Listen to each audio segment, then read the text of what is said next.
My name is Kathy. I'm standing in Mr. Alton's office, the air thick with tension. Across the table sit my mother, Victoria, Uncle Henry, and my cousin Leo. Their faces are a mix of shock and disbelief as the words from Grandpa's will echo in the room. Grandpa, Robert Thompson, had left his entire estate, personal accounts, shares in the safety device we developed called Safe Alert, all intellectual property, and every real asset to me. The room seems to drop in temperature as Victoria leans forward, her voice tight with anger. This isn't legal. She was with him all the time. Who knows what she said to him? Mr. Alton, the attorney, remains calm. Mr. Thompson completed a full cognitive review. He was of sound mind, and there was no coercion. Leo stands up, his sunglasses still on, his voice full of disdain. She's just a part-time worker. She lived off him. Just then, Grandpa's voice comes through the speaker. To anyone saying she took from me, I say she gave me 7 more years. She gave me mornings and meaning.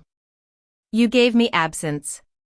Victoria paled, and Leo sat back down, defeated. I remember the day this all started. I was 16, a high school student from a well-off family. But my family was more concerned with their social status and business than with the well-being of others. My mother, Victoria, was a cold and calculating woman. She was always busy with her charity events and business deals, never having time for family. Uncle Henry was her brother, a man who followed her lead blindly. And Leo, his son, was more interested in his expensive cars and parties. Grandpa had suffered a minor stroke and was in the hospital. One day, before his dinner tray even arrived, Victoria, Uncle Henry, and Leo were there, signing forms. There were no tears, no real discussion. They were like robots, initialing a stack of papers in quick silence. Victoria barely looked up from her phone. It's the best option, she said, as if we were discussing a business deal. Dad needs full-time care, and none of us can do that. Besides, he won't even notice he's not home. I was sitting a few chairs away, still in my school uniform, with a half-eaten burger on my lap. No one had asked me what I thought, and they certainly hadn't asked Grandpa. He was just sitting there, quiet, watching the room like a stranger in his own family. A nurse came in to wheel him out. She hesitated when she saw our group. Room 305. Transfer to Rosewood Care Center, Victoria told her briskly. He's all set. The nurse looked at me, and I nodded, though at that moment, I felt like I didn't belong to this family at all. I followed as they wheeled Grandpa down the hall. His hands were folded neatly across his lap. No one else came with us. There were no hugs, no words of comfort, just the sound of Victoria's high-heeled shoes walking in the opposite direction. When we reached the nursing home, I tried to fix the pillow behind his neck. He looked up at me, tired but not sad or angry. I guess this is home now, he said. I tried to smile, but the words got stuck in my throat. Back in the parking lot, I caught up with Victoria before she drove off. He's scared. He's not ready for this, I said. She slipped on her sunglasses and said, none of us are ready for anything lately. Life moves forward, and I won't let an old man hold us back. Then she drove away. That night, I stayed past visiting hours. I helped Grandpa unpack his single suitcase, which had a few old shirts, a well-worn hat, a couple of books, and a framed picture of my grandma. The nurse gave me a look, but when I heard Grandpa whisper, "Thank you for staying," I knew I couldn't leave. I started visiting Grandpa every day after school. I took the bus from my high school to Rosewood Care Center. My backpack was heavy on my shoulders, and my shoes squeaked on the linoleum floors. I never told anyone where I was going. I wasn't sure they'd understand. Grandpa was always surprised to see me.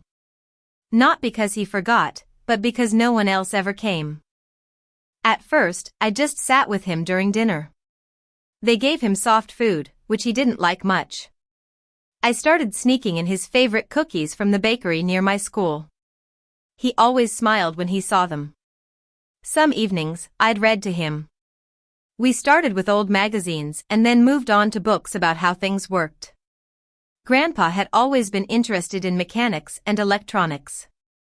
One night, I brought in a broken lamp from our garage. I didn't know how to fix it, but I wanted an excuse to stay longer. Grandpa asked for a screwdriver. His hands were a bit shaky, but he was still steady. "See this switch?" he said, prying it open. "They cut corners on the inside. It's not broken, just misunderstood." I laughed and said, "That sounds like you."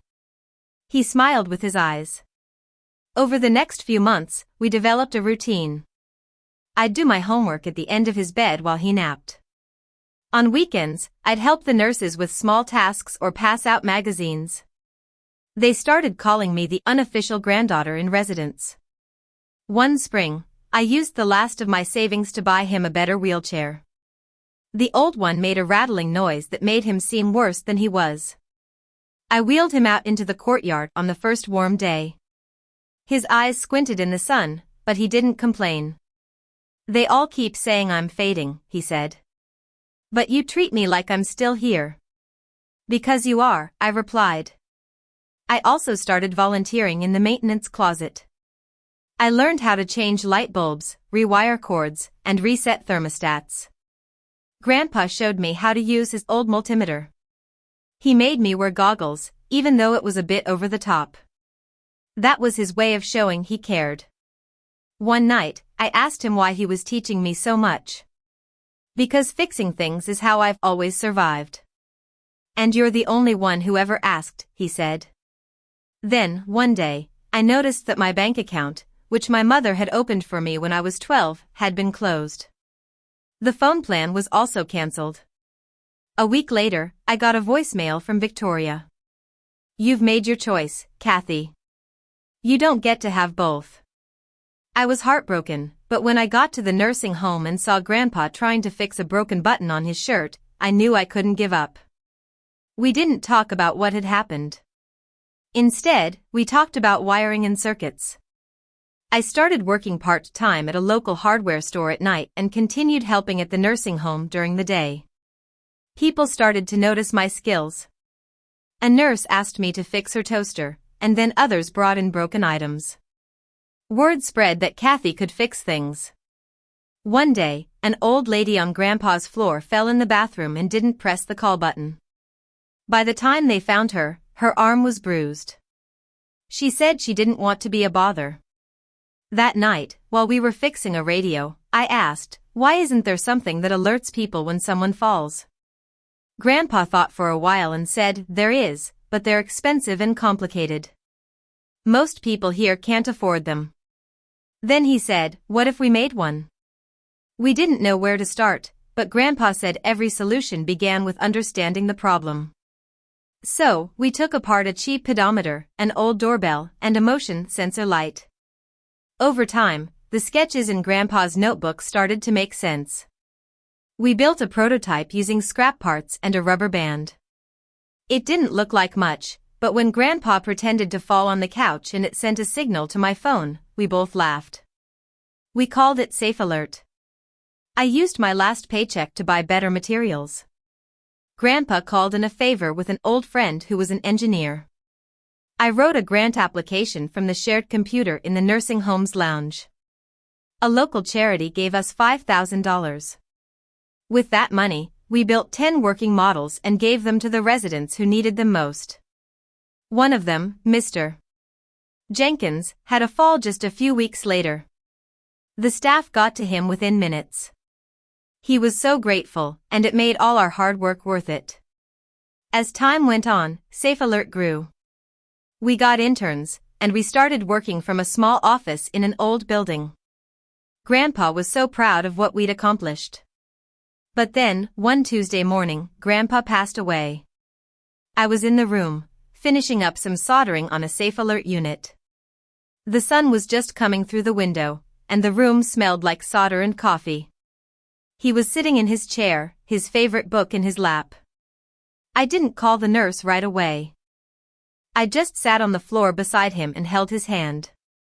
It was the first time I didn't want to let go. When the nurse came, she was gentle and covered him with a blanket.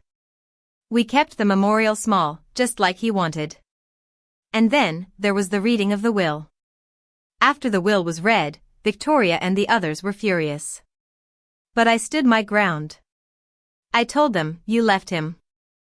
You left him in a nursing home and never visited.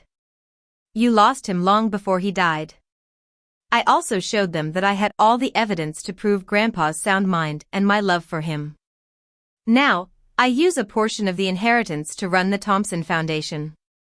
It's a place for kids who've been left behind and elders who've been forgotten. It's a place where being needed is a gift. Every evening, I sit in Grandpa's chair by the window, sipping tea. I look at the pocket watch he left me, still wound at 7 a.m. Just like he taught me. I know that time given in love is never wasted. And I'll always remember the choice I made to stay and the legacy Grandpa left me.